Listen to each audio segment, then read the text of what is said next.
자, 오늘도 수업 시작해 보도록 하겠습니다. 우리 같이 이 확률과 통계 교과서랑 학습지 잘 준비해 놓고 우리 같이 수업 시작해 보도록 할게요.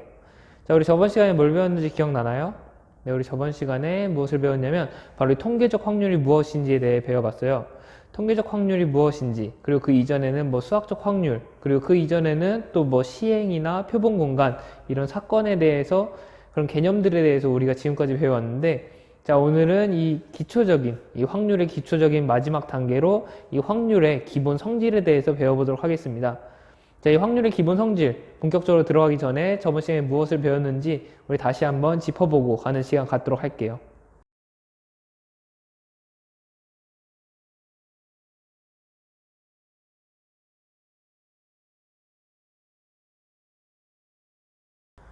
네, 우리 이제 본격적으로 수업 시작하기 앞서 학습 주제부터 한번 살펴보고 가야겠죠? 오늘의 학습 주제는 확률의 기본 성질을 이해한다입니다. 네, 오늘 확률의 기본 성질이 무엇인지, 그리고 그 기본 성질을 어떻게 또 이용해 볼 수 있을지, 그것에 대해 천천히 알아가 보도록 할게요. 자, 먼저 수업 시작하기에 앞서서 여러분들이 한번 떠올려 봤으면 좋겠는 그런 것이 있어요. 자, 예전에 중학교 2학년 때, 그러니까 한 4년, 5년 전인데, 자, 이때 중학교 2학년 때 배웠던 그 개념이 필요해요. 자, 중학교 2학년 맨 마지막에 우리가 확률에 대해서 배웠었는데, 자, 이 확률을 배울 때 확률의 기본 성질을 그때도 배웠었어요. 자, 확률의 기본 성질을 우리가 지금 옆에 화면에 나왔듯이 이런 식으로 총 4가지 이런 기본 성질을 배웠습니다. 자, 이것들 다시 한번 곰곰이 생각해보고, 아, 이런 걸 배웠었구나 다시 한번 짚어봤으면 좋겠어요.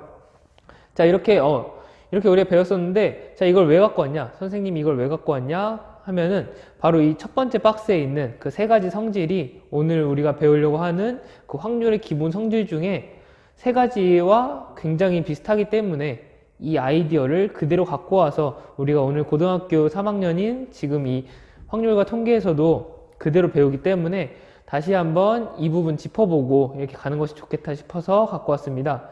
그러면 이 중학교 2학년 때 배웠던 이 내용 다시 한번 점검해보고 가도록 할게요. 네, 이렇게 우리가 중학교 때 확률의 기본 성질들에 대해서 조금 배웠었는데, 중학교 때는 그렇게 증명하는 과정이 크게 중요하진 않았기 때문에 이게 어떻게 구해졌는지 잘 모르겠는 친구들도 있을 것 같아서 이게 어떻게 나타나게 됐고 어떻게 증명됐는지 그거부터 한번 설명해 보도록 할게요. 자, 이 고등학교에서는 특히 이 수학이 아이디어 그 자체도 중요하지만 이 아이디어가 발견되게 된 그런 원리와 그 증명 과정이 더 중요하기 때문에 여러분들 이 부분 꼭 짚어주고 넘어갔으면 좋겠어요. 자, 그럼 우리 같이 한번 1번부터 한번 시작해 보도록 할게요. 자, 첫 번째 성질은 바로 이거예요.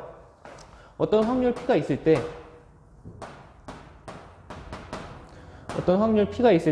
그 P의 범위, P가 어느 정도에서 어느 정도까지밖에 위치할 수 없느냐, 그게 제한되는데 바로 이 확률 P라는 것은 0 이상 1 이하이다. 자, 이렇게 제한된다고 합니다. 자, 이걸 어떻게 구했느냐? 자, 이걸 어떻게 구했는지 살펴보기 위해서는 우리가 일단 확률을 중학교 때 어떻게 했었는지 그거부터 한번 짚어봐야 돼요. 자, 확률을 우리가 어떻게 구해줬었냐? 자, 확률은 전체 경우의 수에다가 전체 경우의 수분의 사건 A가 일어날 경우의 수,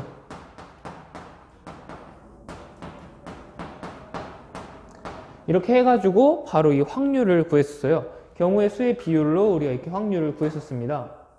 자, 이렇게 해서 이걸 가지고 우리가 바로 이 0 이상 1 이하라는 걸 증명해 볼 거예요.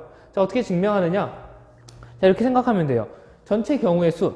자, 경우의 수가 0보다 작을 수 있을까요? 0보다 작으면 음수일 텐데 경우의 수가 음수로 나올 수 있을까요? 경우의 수는 무조건 0보다 크거나 같은 그런 수여야 될 거예요. 그래서 전체 경우의 수는 우리가 항상 생각하는 상황에서는 전체 경우의 수는 0보다 큰 양수로 생각을 하고, 얘는 0보다 큰 수로 생각을 하고, 이 분자가 되는 사건 A의 경우의 수는 0보다 크거나 같은 숫자만 돼요. 얘는 0보다 크거나 같은 숫자가 돼요. 그래가지고 전체 경우의 수분의 사건 A의 경우의 수, 바로 이 확률 P는 얘는 0보다 크거나 같다라는 거 우리가 알 수 있습니다. 왜냐하면 얘도 양수이고 얘도 0보다 크거나 같은 그런 수이기 때문에 자, 얘 P는 0보다 크거나 같다. 이 부분까지 우리가 쉽게 할 수 있어요. 자, 그러면 이제 1 이하라는 거 우리 어떻게 할 수 있느냐? 어떻게 할 수 있느냐 하면은 자, 사건 A가 일어날 경우의 수라는 거는 전체에서 일부분일 뿐일 거예요. 자, 사건 A는 전체 경우에서 일부분이기 때문에 이 경우의 수를 따져보면은 자, 사건 A가 일어날 경우의 수는 전체보다는 작거나 같게 될 겁니다. 왜냐하면 그 경우의 수가 더 커지게 되면은 더 많은 경우가 있다는 건데 전체 경우보다는 더 많은 수가 있을 수 없겠죠. 자, 그래서 이렇게 되기 때문에 얘네가 양수인데 둘 다 양수인데 지금 얘가 위에 분자가 더 작은 수예요. 자, 그러면 분모가 더 큰 그런 그런 진분수가 되기 때문에 얘는 1보다 작거나 같구나. 자, 그래서 이렇게 우리가 첫 번째 성질을 이 확률이 어떤 확률이 주어졌을 때 이 확률은 0 이상 1 이하라는 거 우리가 쉽게 보일 수 있겠습니다. 자, 그럼 두 번째 성질로 바로 이어가 보도록 할게요. 두 번째 성질은 절대로 일어나지 않는 사건의 확률은 0이다 라는 것입니다. 자, 두 번째도 써주면은 두 번째 절대 일어나지 않는 그런 사건의 확률은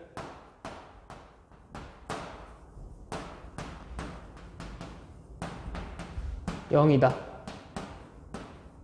자, 이게 바로 두 번째 확률의 성질이었는데, 자, 이건 또 어떻게 보이느냐? 우리가 아까 했던 그 전체 경우의 수분의 사건 A의 경우의 수에서 갖고 올 거예요. 자, 절대 일어나지 않는 사건이다. 절대 일어나지 않는 사건의 경우의 수는 어떻게 될까요? 만약에 뭐 예를 들면은 이런 주머니가 있다고 할 때 주머니 안에 이렇게 흰 공이 3개 있다고 할게요. 흰 공이 3개 있는데 한 사람이 공을 꺼내요. 공을 하나 꺼내는데 여기서 검은 공이 나올 확률.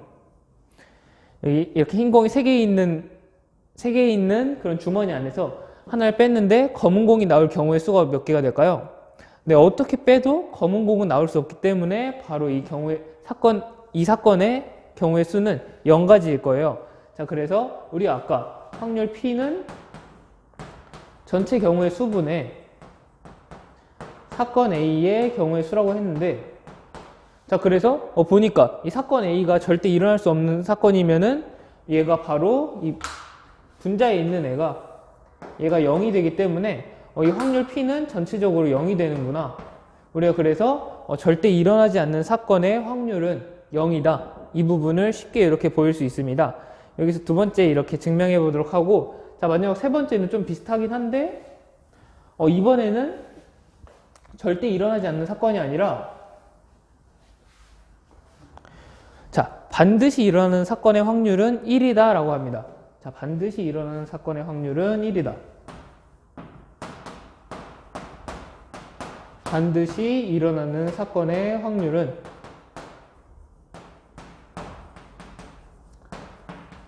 1이다. 자, 이 부분은 어떻게 해야 될지 여러분들 잠깐 영상 멈춰놓고 한번 해볼래요?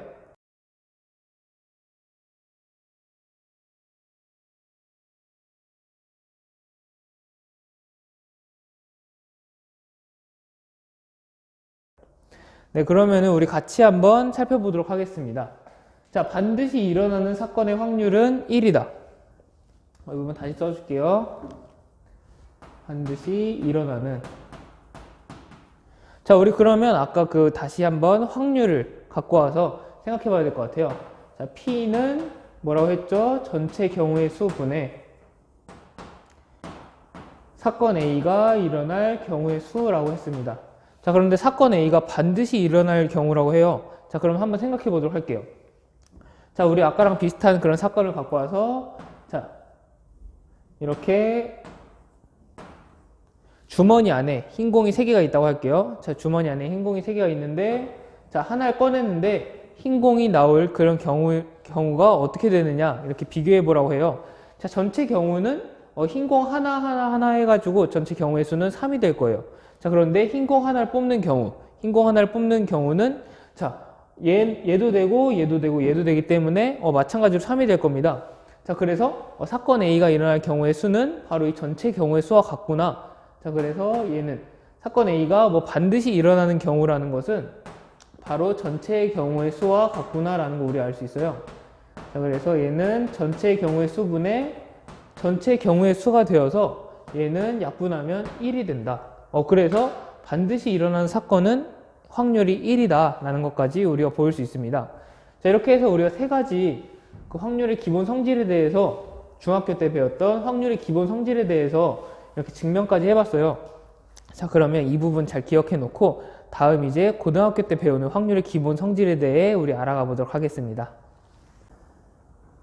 네, 지금 화면 옆에 있는 화면을 보면은 우리 고등학교 때 확률과 통계 교과서에서 나오는 그 확률의 기본 성질이 나타나 있어요.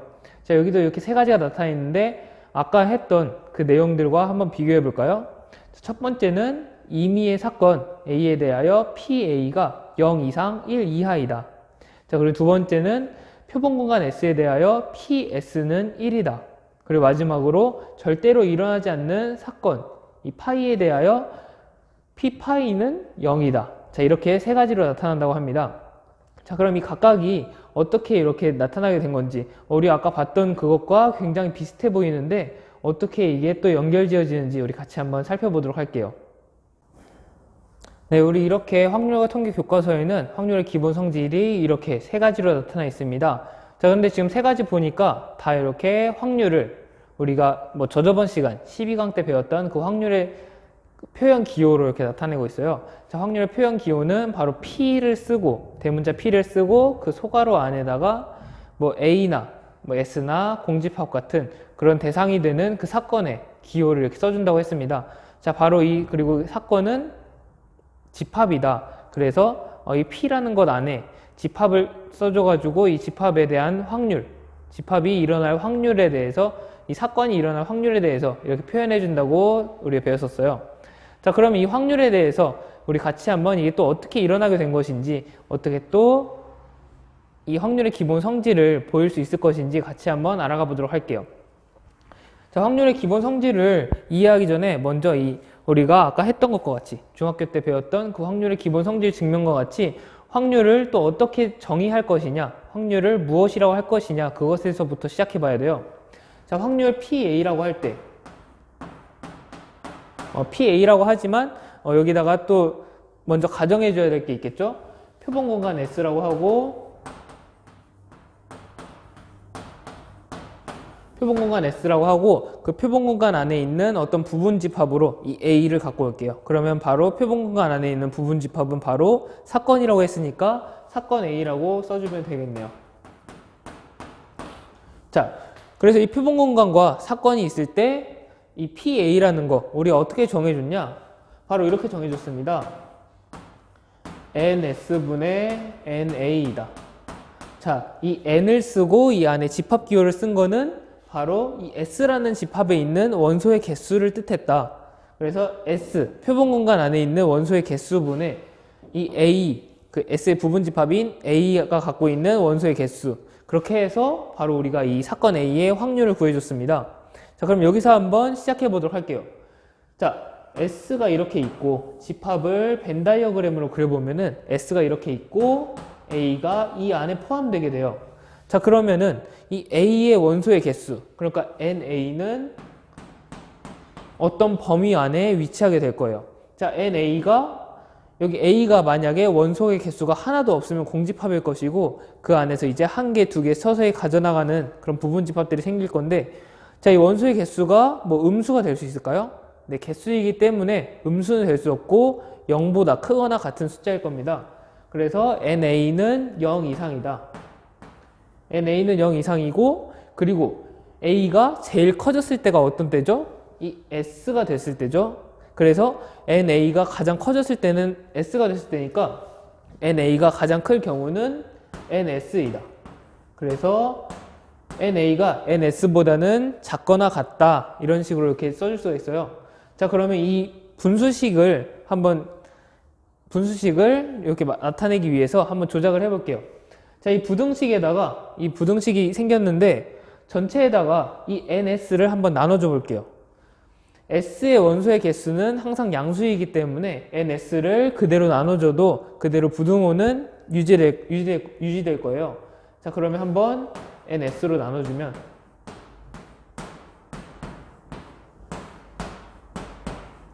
자, 이렇게 NS로 나눠주니까 맨 앞에 있는 NS분의 0은 몇이 될까요?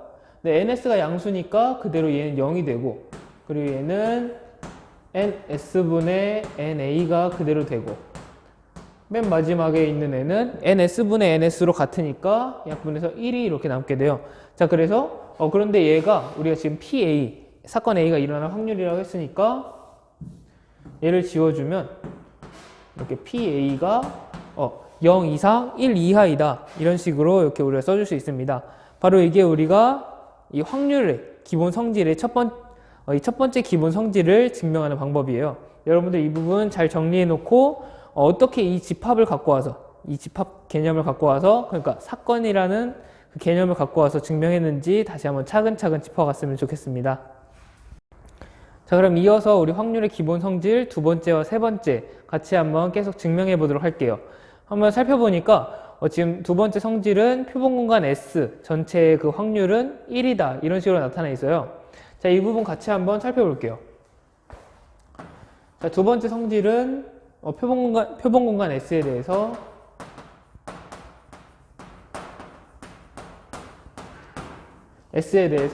PS는 1이다 라고 합니다. 자, 이게 무슨 뜻이냐? 자, 표본 공간은 무엇이라고 했죠? 전체 그 시행이 일어났을 때, 어떤 시행이 일어났을 때 그 결과에 모든 결과를 모아놓은 그 집합이라고 했어요. 자, 그러니까 우리가 아까 따져봤던 그 전체 경우의 수가 될 거예요. 자, 전체 경우의 수가 이렇게 S가 있을 때, 자, S가 이렇게 전체 경우의 수가 있을 때, PS는 1이다. 그러니까 이 안에 있는 부분 집합을 생각할 것도 없이 이 자체의 그 확률을 구해주면 돼요. 자, 확률을 어떻게 구해줬죠? 자, PA부터 한번 생각해 볼게요. 자, PA는 NS분의 NA였어요. 자, PA는 NS분의 NA였는데, 자, 여기 지금 보니까 PS가 됐어요. 그러니까 A 자리에 S가 들어가게 된 거예요. 자, 그러니까 여기에도 이렇게 PS가 되면은 NS분의 NS가 됩니다. 자, 그래서 NS분의 NS이다. 자, 그러면 어떻게 되죠? 얘네가 약분돼서 1이다. 그래서 이 표본 공간에 대해서 표본 공간의 확률 PS는 1이구나 라는 것을 우리가 쉽게 이렇게 보일 수 있습니다. 그럼 이어서 세 번째 그 성질 한번 살펴보도록 할게요. 자, 세 번째 성질 보니까 절대로 일어나지 않는 사건 파이에 대해서, 이거 여러분들 뭐 공집합 기호인데 파이라고 읽어요. 자, 세 번째는 절대 일어나지 않는 사건 파이에 대해서 P 파이는 0이다 라는 것이 세 번째 기본 성질입니다. 자, 그럼 이게 어떻게 되는지 여러분들 이것도 쉽게 증명할 수 있을 것 같은데 우리 같이 한번 선생님이랑 살펴보도록 할게요. 자, 절대 일어나지 않는 사건 파이라고 해요. 자, 그러면 우리 여기서도 마찬가지로 표본 공간 그리고 그 안에 파이가 어떤 부분 집합으로 나타나는지 한번 살펴보도록 할게요. 자, 표본 공간 S가 이렇게 있는데 절대 일어나지 않는 사건이라고 해요. 절대 일어나지 않는다는 건 그 결과가 없다는 거겠죠. 자, 그래서 파이라는 애는 여기 안에 부분 집합은 부분 집합인데 원소가 없는 부분 집합. 여러분들 뭐죠? 바로 이 공집합이 이 파이라는 거. 바로 그래서 이 파이라는 애는 이 S 안에 있는 부분 집합이긴 한데 바로 공집합으로 존재한다라는 거 여러분들이 쉽게 이해할 수 있으면 좋겠습니다. 자, 그러면 이제 P파이를 한번 구해볼게요. 얘도 마찬가지로 PA 다시 갖고 와볼게요. PA는 NS분의 NA라고 했어요. 자, S의 원소의 개수분의 A의 원소의 개수라고 했는데 이 자리에 파이를 넣어주면 되겠죠? 자, P파이는 NS분의 N파이이다. 자, 그런데 공집합의 원소의 개수는 몇 개이죠? 네, 공집합의 원소의 개수는 0개니까 얘는 NS분의 0이라고 쓸 수 있다. 자, 그래서 NS분의 0이니까 분자가 0이 됐으니까 얘는 0이다. 그래서 P파이는 0이다. 절대 일어나지 않는 사건의 확률은 0이다라는 거 이렇게 증명할 수 있습니다. 자, 우리 지금까지 이렇게 1번부터 확률의 기본 성질 1번부터 3번까지 우리가 배웠던 그 확률의 개념, 그러니까 이 표본공간과 사건을 이용해서 그 집합의 원소의 개수를 비교해서 나타내는 그 확률을 이용해서 우리가 살펴봤어요. 자, 여러분들 뭐 전체 경우의 수, 우리가 경우의 수의 비로 우리가 중학교 때 했던 것처럼 그렇게 확률의 기본 성질을 증명하는 것도 좋지만 이런 방식으로도 확률을 생각할 수 있고 이렇게 증명할 수 있다는 거 여러분들이 꼭 한번 짚어보고 갔으면 좋겠어서 이렇게 예제, 학습지에 있는 예제도 내줬으니까 같이 한번 정리해 놓고 한번 직접 한번 증명해 보는 그런 시간도 가졌으면 좋겠습니다. 네, 우리 그러면 오늘 같이 한번 예제 하나만 풀어보고 이렇게 수업 마치도록 할게요. 교과서 50쪽에도 있고 교과서 50쪽에 있는 문제 6번을 봐도 좋고 아니면 학습지 1쪽에 있는 그 예제 2번 그거 봐도 좋으니까 같이 한번 보면서 풀어보도록 하겠습니다. 자, 지금 나타나 있는 문제를 보니까 같이 한번 읽어보고 시작할게요. 자, 흰 공 3개와 파란 공 2개가 들어있는 상자에서 임의로 3개의 공을 동시에 꺼낼 때 다음을 구하시오 라고 합니다. 자, 지금 상자 안에 흰 공이 3개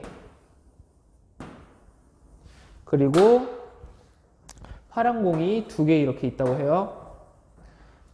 자, 흰 공이 3개, 파란 공이 2개 있는 상자에서 공을 3개를 꺼낸다고 해요. 자, 여기서 공을 이렇게 3개 꺼낼 거예요. 이때 다음을 구하시오라고 하는데, 자, 첫 번째는 흰 공이 1개 이상 나올 확률을 구하라고 합니다. 자, 흰 공이 1개 이상. 자, 그런데 지금 이렇게 5개의 공이 들어있는 그런 상자에서 공 3개를 뺄 때, 최대한 흰 공을 피해서 뽑는 그런 경우를 한번 생각해 보도록 할게요. 자, 흰 공을 최대한 피해가지고 이렇게 파란 공 일단 2개를 뽑았어요. 자, 파란 공 2개를 뽑았는데 우리한테는 한 가지 더 뽑아야 되는 그런 선택권이 있습니다. 자, 근데 남아있는 애들은 이 흰 공 3개만 남아있을 거예요. 자, 그래서 흰 공 3개 중에 하나를 뽑으려면은 어떻게 해도 결국에는 이 맨 끝에 하나는 흰 공을 뽑아야 될 겁니다. 자, 그래서 첫 번째 경우는 흰 공을 1개 이상 뽑는 경우는 어떻게 해서든 이 흰 공은 1개 이상 뽑히는구나 라는 걸 우리가 알 수 있어요.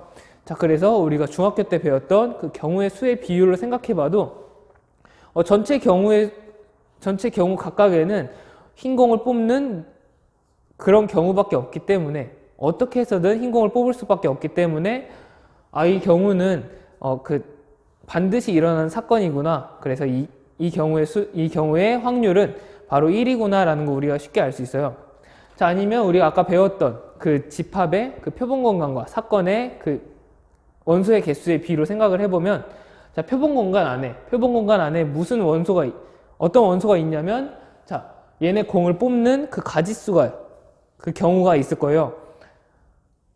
이 S 안에는 이런 식으로 그려져 있을 겁니다. 여기 안에 뭐 흰 공 하나, 그리고 파란 공 2개 뽑는 경우도 있을 거고, 그리고 S 안에 또 흰 공 3개가 이렇게 나타나는 경우도 있을 거고, 자, 이런 식으로 원소들이 이 결과로 이렇게 나타나 있을 거예요.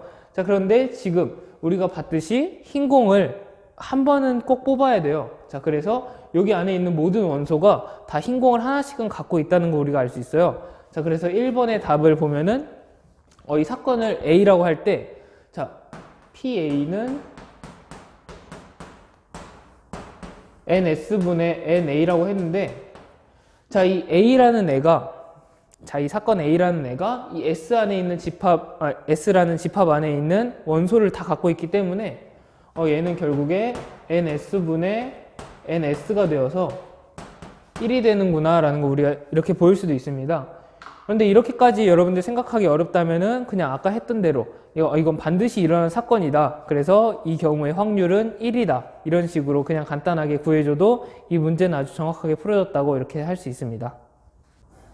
자, 예제 2번에 있는 그 새끼 문제 2번은 여러분들이 이 확률의 기본 성질을 또 한번 이용해 보면은 굉장히 쉽게 풀 수 있는 그런 문제일 거예요. 그래서 이 문제도 여러분들한테 한번 숙제로 남겨주고 싶어요. 자, 그래서 다양한 방법으로 그 풀이를 한번 적어보도록 하고 이렇게 선생님한테 메일로 보내줬으면 좋겠어요. 자, 이 뒤에 있는 그 심화 문제도, 자, 심화 문제는 이 확률의 기본 성질에서는 그렇게 뭐 통계적 확률과 비슷하게 뭐 다양한 문제가 나오진 않아요. 그래가지고 이번에 있는 심화 문제는 바로 우리가 중요한 그 수학적 확률을 구하는 그런 문제들로 준비해 봤습니다. 자, 그래서 이 심화 문제들도 한번 풀어보고 이 확률 각각을 구해보고 선생님한테 메일로 보내주면은 그것에 대한 피드백을 이렇게 달아주도록 할게요. 자, 오늘까지 이렇게 확률의 기본 성질까지 배우면서 이 확률의 기본기는 다 다진 걸로 우리가 볼 수 있어요. 자, 확률을 배우는 데 있어서 필요한 그 기본 개념들 잘 우리가 배워놨고, 이제 확률의 기본 성질까지 배웠으니까 자, 이 부분들 잘 정리해 놓고 이 개념의 뜻이 무엇인지 다시 한번 돌아봤으면 좋겠고, 우리 이것을 이용해서 다음부터는 이제 확률, 조금 더 특별한 확률들에 대해서 배워나가기 시작할 거예요. 자, 그 첫 번째로 우리 다음 시간에는 이 확률의 덧셈 정리에 대해서 배워보도록 하겠습니다. 이 확률의 덧셈 정리도 여러분들이 뭐 예전에 배웠던 그런 내용이기 때문에 그렇게 어렵지는 않을 거예요. 그러니까 여러분들 지금까지 했던 것들 잘 복습해보고, 그리고 또 기회가 된다면 다양한 문제들로 이 수학적 확률을 구해보는 문제들을 풀어보면서 그 경우의 수는 또 어떻게 구할 수 있을지, 그리고 특별한 경우에 있는 확률을 또 어떻게 구할 수 있는지 다시 한번 공부해보고 복습해보는 그런 시간들 가졌으면 좋겠어요. 자, 그럼 오늘 수업 여기까지 하도록 하고, 다음 시간에 이 확률의 덧셈 정리 배우면서 같이 함께 이 확률에 대해서 본격적으로 수업 시작해 보도록 하겠습니다. 그러면 다음 시간에 만나도록 할게요.